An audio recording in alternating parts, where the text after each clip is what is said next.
Bienvenidos, estimados licenciados, a nuestra última sesión que corresponde a la materia de Derecho Penal 2, en la que pretendo vayamos conociendo un poquito más cómo redactar un registro de atención. Fíjense muy bien. Aquí, por ejemplo, podemos nosotros ver el señalamiento de, pues, ¿qué es un registro de atención? Cuando, de todos los delitos que nosotros hemos venido comentando, podemos iniciarlos, obviamente, cuando nos vemos involucrados en estos temas.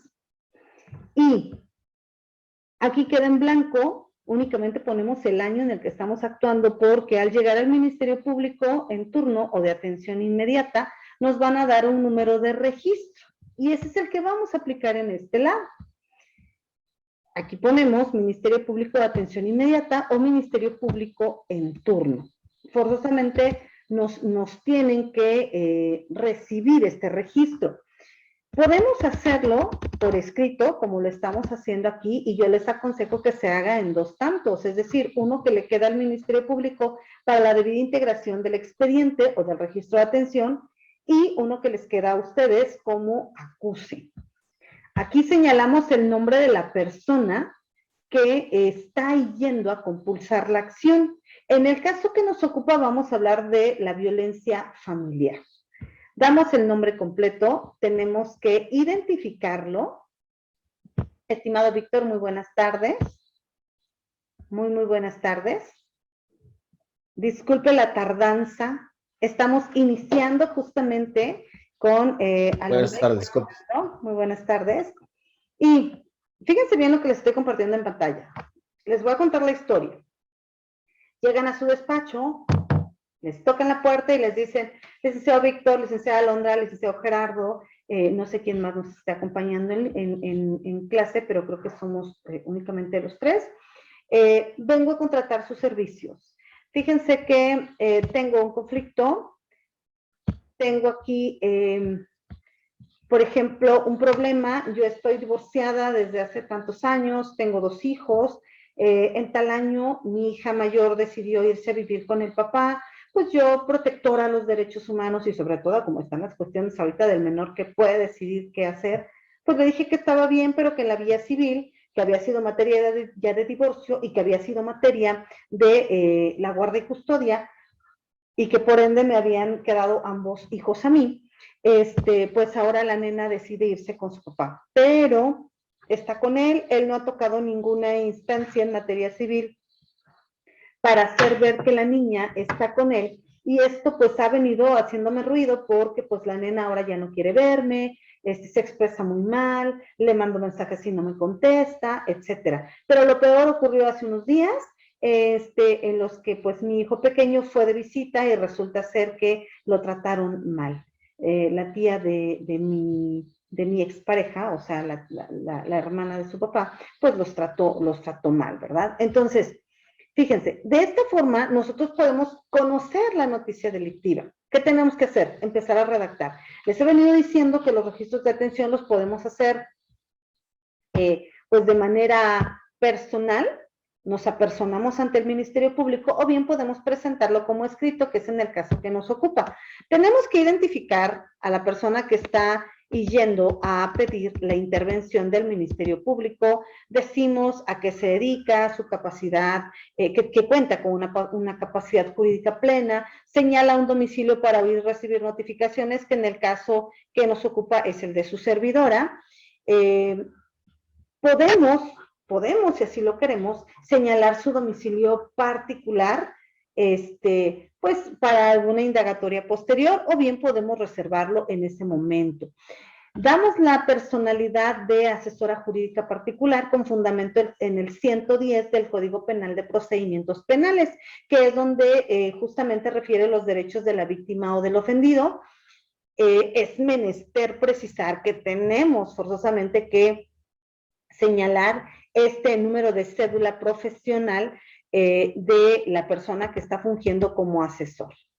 Y venimos a querellarnos. Fíjense, comenzamos de esta forma. Ante usted, con el debido respeto, comparezco y expongo.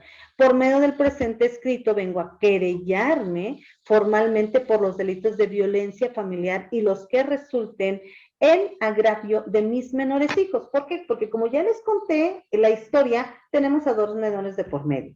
Damos sus iniciales. ¿Por qué únicamente damos las iniciales de los menores? ¿Quién me lo quiere responder?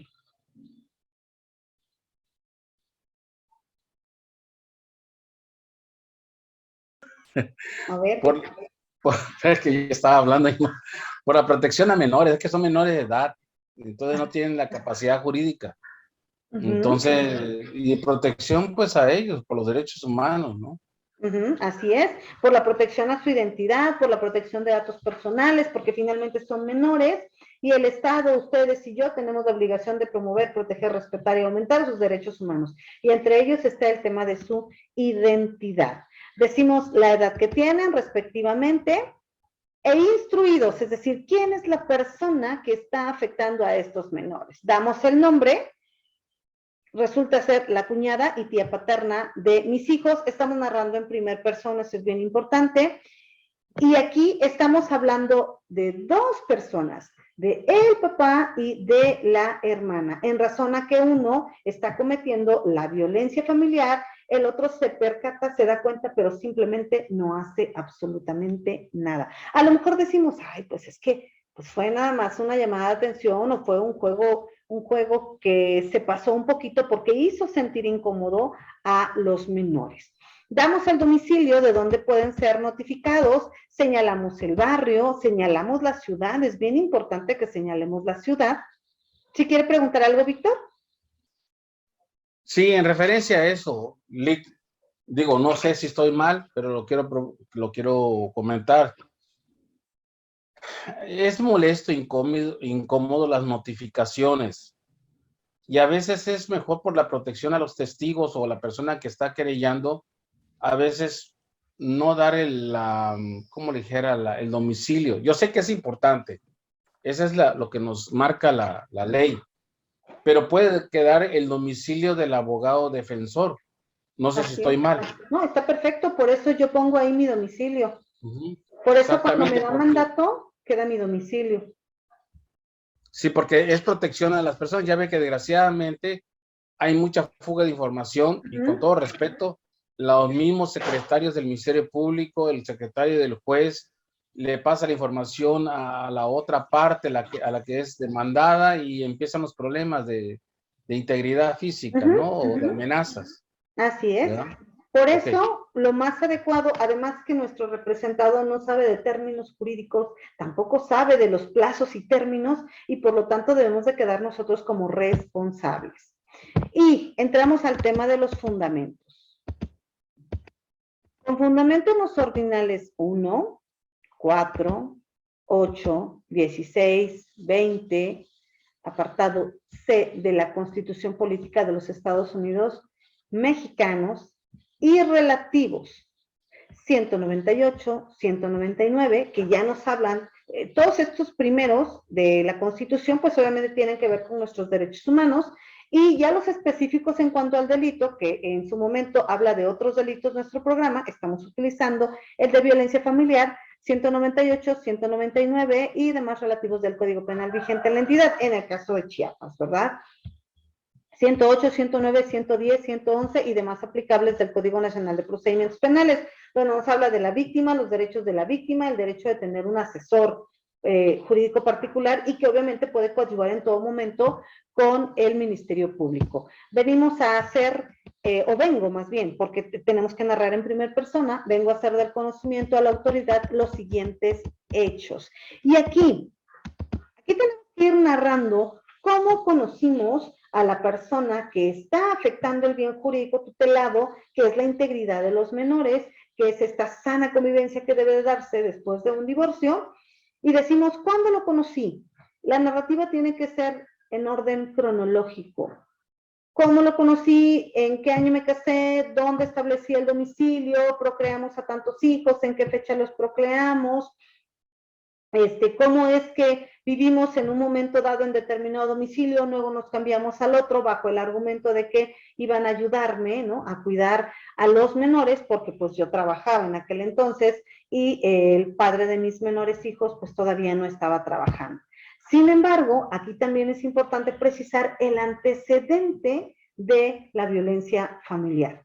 En el caso que nos ocupa, mi representada, pues sí, había sufrido vejaciones por parte de la familia de su excónyuge. Por ello es que ella decide regresar a la casa donde vivían y donde procrearon a los hijos.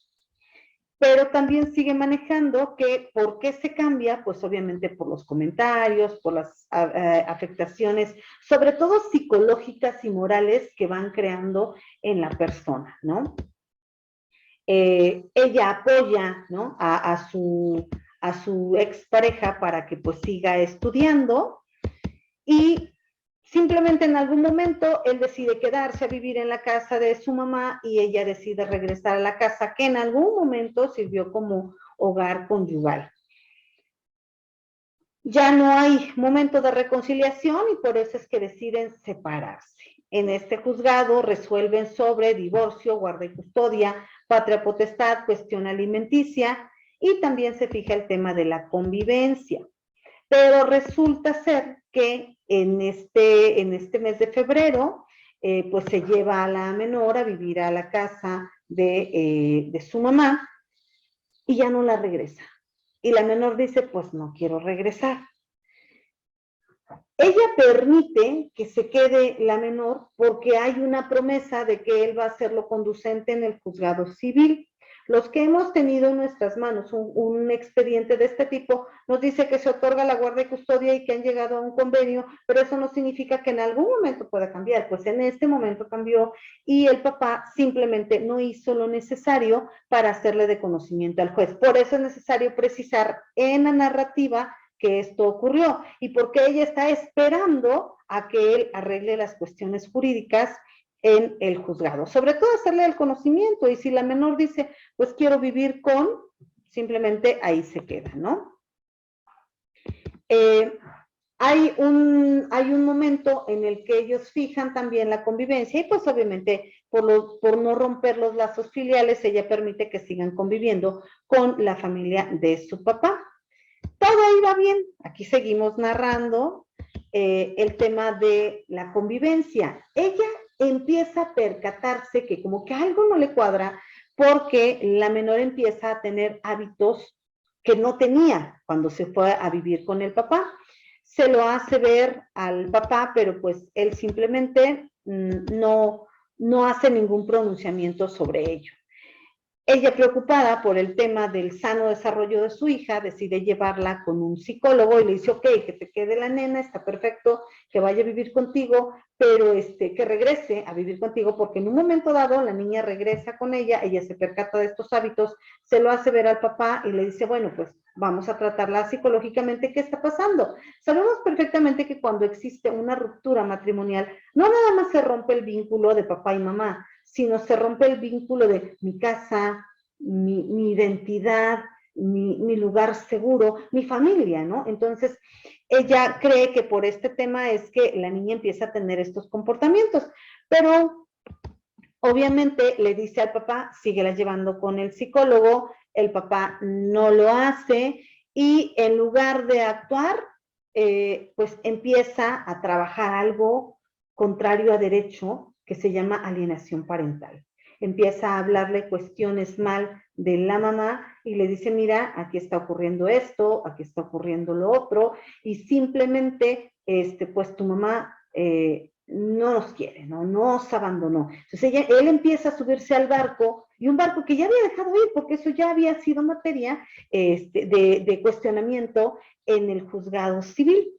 Ella hace la narrativa porque dice, es necesario precisarlo, y yo también se lo digo, es necesario que nosotros le demos un antecedente al Ministerio Público de por qué se encuentra esta situación ahora.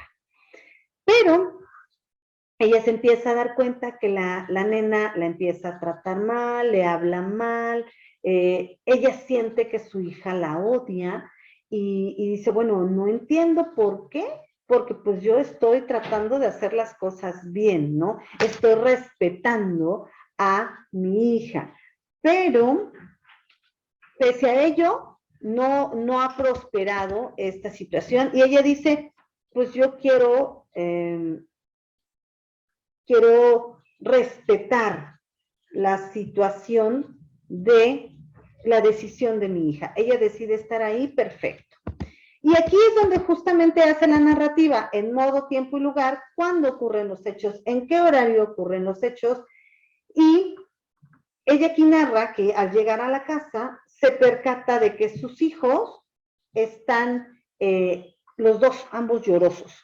Empieza a hacerle el cuestionamiento desde el vehículo, ya una vez que suben al carro, y le dice, bueno, es que sabes qué, estuvieron molestando a mi hermano, lo molestó mi tía fulanita, lo pellizcaba, le pegó en la cabeza, le jaló las orejas, le apretaba las mejillas, hasta que el niño se puso a llorar.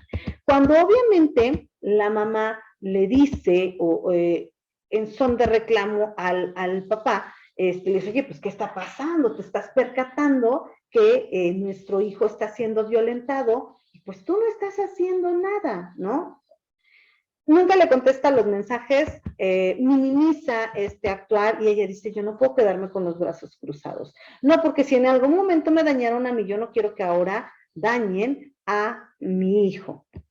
Y es así que entonces viene y toca las puertas de la justicia y le dice, lo único que quiero es que los mande a citar, que se les aperciba, que dejen, que uno esté más pendiente del cuidado del hijo cuando le toca, que vea que no lo traten mal, y la otra, pues bueno, que no se pase, que está bien que es su tía, etcétera, pero pues tampoco puede estarlos golpeando, tratarlos mal, hacer que los menores se sientan incómodos en este lugar. Y es lo único que ella pide, o sea, no quiero que se les denigre, no quiero que se les afecte, quiero que en un momento dado pues le tengan respeto, ¿no? Porque pues están ahí, son su familia. Y es lo que pedimos, que se le mande a citar.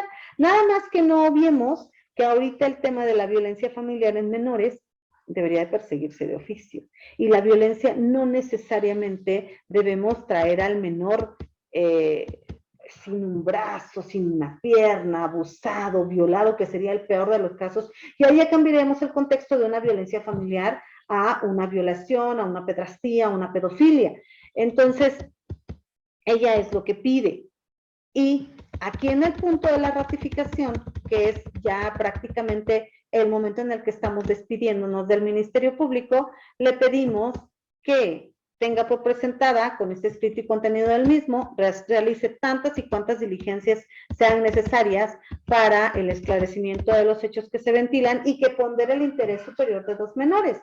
¿Cuáles podrían ser estas diligencias? Obviamente una valoración psicológica, una valoración victimológica, el escuchar, el saber cómo están los menores y obviamente previa autorización de mamá o de papá, de quien los tenga en ese momento en guarda y custodia. Recordemos que un menor lo tiene el papá, entonces él está obligado a presentarlo.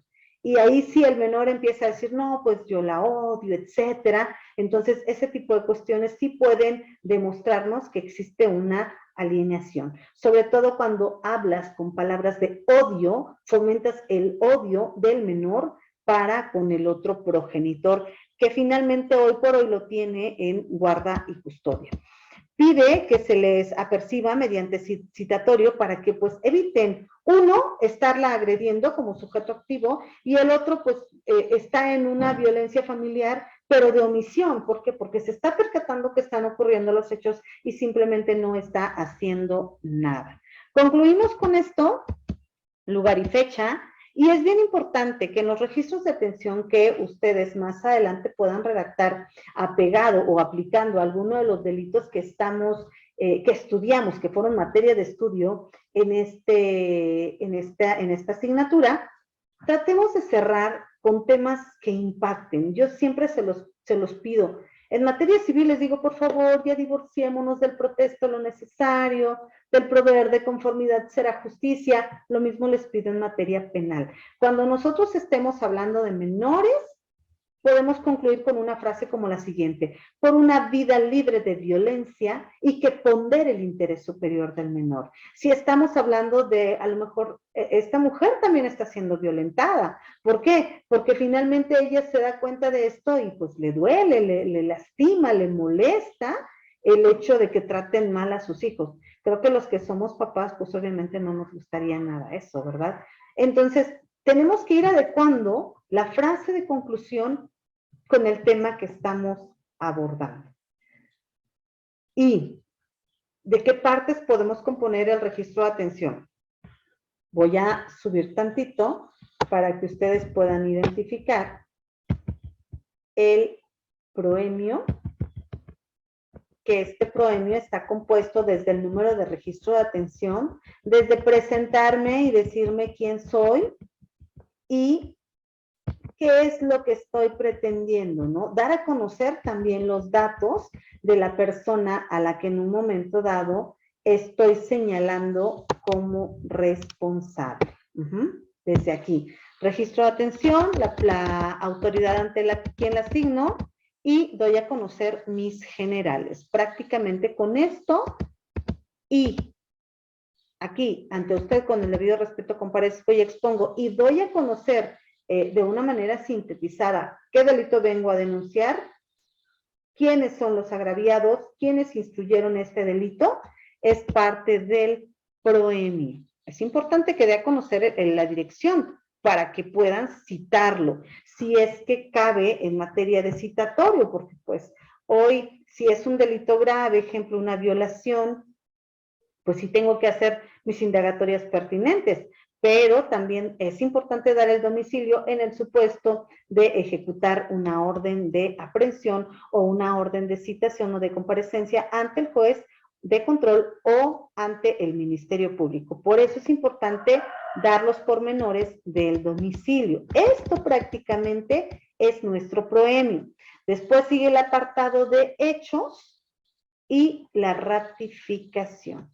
En los hechos, ya decíamos, aquí yo agregué son 1, 2, 3. Y en estos 3 hechos, 4, yo narré de manera sucinta y cronológica lo que ocurrió. 5 hechos. Y al final le digo, ok, ya vine a tocar las puertas de la justicia y le vuelvo a recordar qué es lo que quiero. Que haga las diligencias pertinentes y necesarias para que pueda castigarse al culpable. Lugar y fecha y nuestra despedida. Sí quisiera preguntarles si existe alguna duda para que en este momento la resolvamos.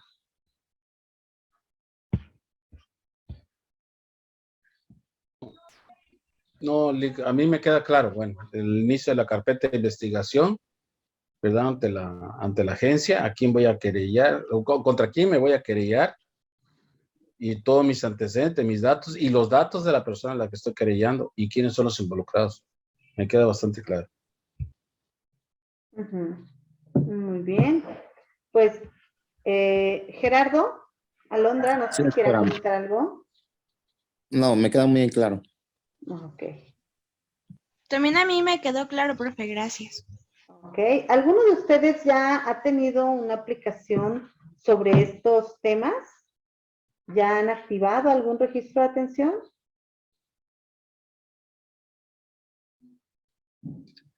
Bueno, en mi caso, compañero Gerardo, Alondra y Lick, pues era parte de mi trabajo, levantar las denuncias pertinentes. Bueno, ahora se llaman, en ese tiempo se llamaban carpetas de investigación. Ahora se llama RA, ¿no? RA. Entonces, iniciar la denuncia pertinente, ¿no? E integrar completamente toda la información, también mis datos personales. Cuando hacía yo la denuncia ante la Agencia del Ministerio Público, regularmente yo siempre daba por protección mía personal los datos de la oficina donde yo trabajaba. Ahí teníamos un jurídico que recibía todas las notificaciones y ya nos hacían las citatorias para ir al Ministerio Público, pero ya actualmente todo es ante el juzgado, al juez de control, para que nos asigne una fecha y poder tener la audiencia. Ya todo es directo a las audiencias. pero sí tuve bastante experiencia en todo eso. Muy bien, muy bien, muy bien. Pues qué bueno que les quedó claro y de hecho traté de sintetizarlo a efectos de que ustedes puedan, pues en algún momento, ¿verdad?, ejercer el tema de la licenciatura y saber cómo se hace, saber cómo encuadrar, saber cómo redactar y saber cuáles son las partes que componen un registro de atención. Dígame, Víctor. Esa parte que acaba de decir, licenciada, es muy importante, compañeros. ¿Cómo encuadrar el delito? Eso es básico, básico. Porque yo puedo suponer muchas cosas. La cosa es cómo lo podemos comprobar, qué tenemos a la mano, ¿sí? Porque me tocaban muchos delitos que denunciar y muchos me decían, es que con esto sale bajo fianza, con esto no es una prueba suficiente. Necesitamos la testimonial, el señalamiento, me decían muchas cosas, ¿no? Pruebas contundentes para poder sostener la carpeta de investigación. Entonces, sí es importante que nosotros, ¿qué tenemos? O sea, hablar con la persona que vamos a ayudar a denunciar, ¿qué es lo que podemos comprobar? ¿Qué es lo más importante? Uh-huh. Así es. Así es. Aquí es ir buscando la tipicidad. Y se los comentaba desde, voy a dejar de compartir. Ajá, muy bien. Se los comentaba desde la primera sesión, ¿no? O sea, si estamos hablando de robo, es que me robó a mi hijo. No, tu hijo no es una cosa mueble. O sea, no aplica el robo, no puede ser un robo. Podrá ser a lo mejor sustracción de menor, retención de menor, es que lo secuestró, te está pidiendo dinero de por medio. No, entonces no es secuestro. Debemos de entender bien cuál es el contexto de los delitos para tener una aplicación puntual. Porque si nosotros no verificamos que los elementos que nos pide el delito se cumplen, simplemente caemos en una atipicidad. No hay tipo legal. Ajá, no existe. Entonces, por eso me llama mucho la atención el tema del derecho penal, porque los vamos llevando primeramente con los delitos del kit patrimonial, luego vamos ya directamente sobre las afectaciones a la persona, ¿sí? Como es el caso de violencia familiar. No podemos hablar de que perdió una casa, perdió un coche, le robaron, la defraudaron. No, ahora ya están tocando fibras más sensibles, como lo es ya una cuestión psicológica, moral. La violencia familiar no es únicamente los golpes. La violencia familiar conlleva también a esta denigración que le hacen a la persona. Aquí, por ejemplo, cuando yo platiqué con ella, le dije, ¿cómo te sientes? Me siento muy mal. No estuve ahí para defender a mi hijo. Me siento impotente. Esa es la realidad. Entonces, si nosotros vamos a la luz de una pericial, de un examen victimológico, que por ende en este asunto se tiene que hacer, ahí va el psicólogo a determinar en sus conclusiones las afectaciones. Dígame, estimado Víctor. Bien, en relación a eso del psicólogo, le digo porque yo llevo un caso ahorita actualmente, hasta la fecha, porque yo puedo suponer, o mis hijos pueden suponer una situación, yo te la digo nada, tengo demandado a una empresa por el accidente que tuve personal, pero a mí me decía el abogado, ¿sabes qué? Tenemos que, no es lo que tu hijo diga, o lo que tu hija diga, o lo que tu esposa diga, están afectados psicológicamente a raíz de ese accidente, pero necesitamos, ahora sí, no solo la pericial de la Procuraduría, necesitamos contratar un particular, ahora, ¿hacia dónde voy? Hacia el psicólogo con cédula profesional que nos haga evaluaciones psicológicas para poder sustentar el daño psicológico de las personas. ¿Hacia dónde voy, licenciada? Que el niño puede decir que tuvo una lesión, como usted lo acaba de decir, puede ser verbal, puede ser física, de diferentes maneras, pero necesitamos comprobarlo con una persona con conocimientos y sobre todo que tenga cédula profesional para que podamos meterlo en la investigación, en el proceso. Si no tenemos eso, pues la verdad se nos puede caer una carpeta de investigación. Sí, y es muy importante porque, como bien dice, podemos quedar, entonces, si nosotros no hilamos bien los puntos, podemos aplicar este término de justicia sin ley o ley sin justicia. Aquí está la aplicación de la ley, pero no se me hizo justicia. ¿Por qué no pasó? ¿Por qué no ocurrió? Han habido casos en los que quisiera compartirles, ¿no? Yo sé que este delito no está dentro del catálogo que nosotros estamos viendo, pero vamos a hacer un pequeño paréntesis aprovechando los minutos que todavía nos quedan. El tema de violación. Hace poco, pues la gran ventaja es que mi representado fue nada más en calidad de testigo. Los delitos de violación son de comisión oculta, pero en una propiedad de él se lleva a cabo una violación.